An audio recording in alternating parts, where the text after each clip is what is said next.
अस्सलाम वालेकुम वरहमतुल्लाहि वबरकातुहू।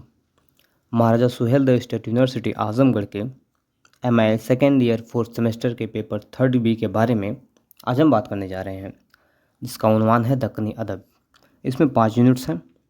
पहली यूनिट में है दक्कन में उर्दू ज़बान की नशोनुमा, यानी कि दक्कन में उर्दू ज़बान कैसे पहुंची है, कैसे फली फूली है।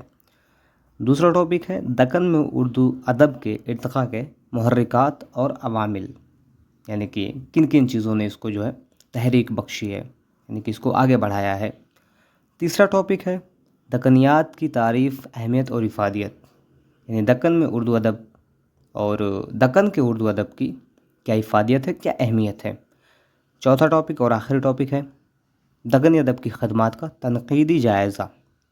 जो दक्कनी अदब की खिदमात हैं, यानी दक्कनी अदब गज़ल है, मसनवी है, मरसिया है और उर्दू नस्र है, उसकी उर्दू की दुनिया में क्या खिदमात रही हैं।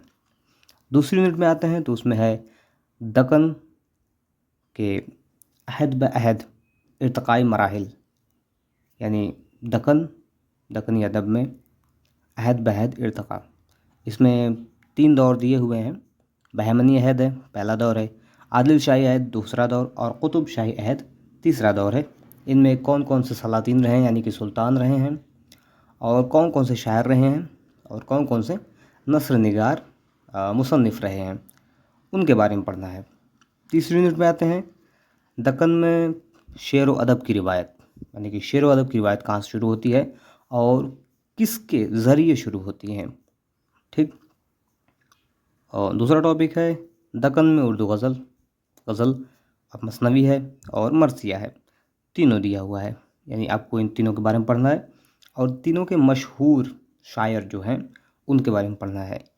चौथी यूनिट में कुतुब शाह के कलाम का तनक़ीदी जायज़ा। आपने गज़ल सुनी होगी, पिया बाज प्याला पिया जाए ना, तो ये कुतुब शाह की ही गज़ल है, तो इनके कलाम का भी तनक़ीदी मुताला करना है।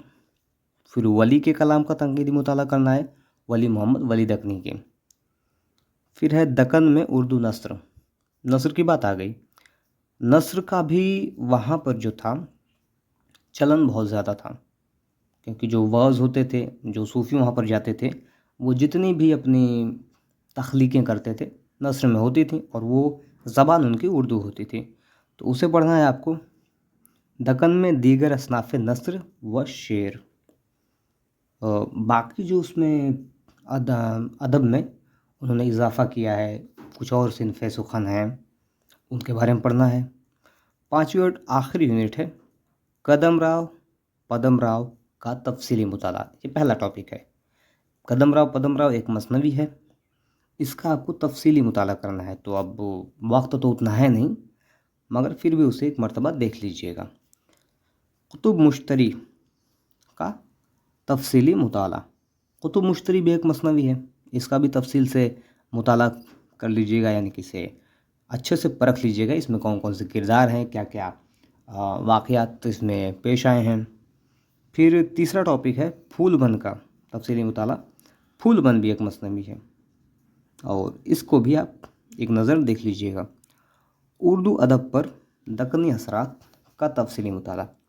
ये एक ज़रूरी सवाल हो सकता है आपके एग्ज़ाम में, इम्तिहान में, कि उर्दू अदब पर दक्कनी असरात का दक्कन के जो असरात हैं वो कैसे पढ़ते हैं, यानी कि कहाँ से शुरू होता है दक्कन का दखल उर्दू अदब में। दखल यानी कि वहाँ से जो लोग चले थे दक्कन से, वो लोग उर्दू अदब में बहुत से कारअंजाम दिए, जिनकी वजह से उर्दू अदब को फ़रोग़ मिला।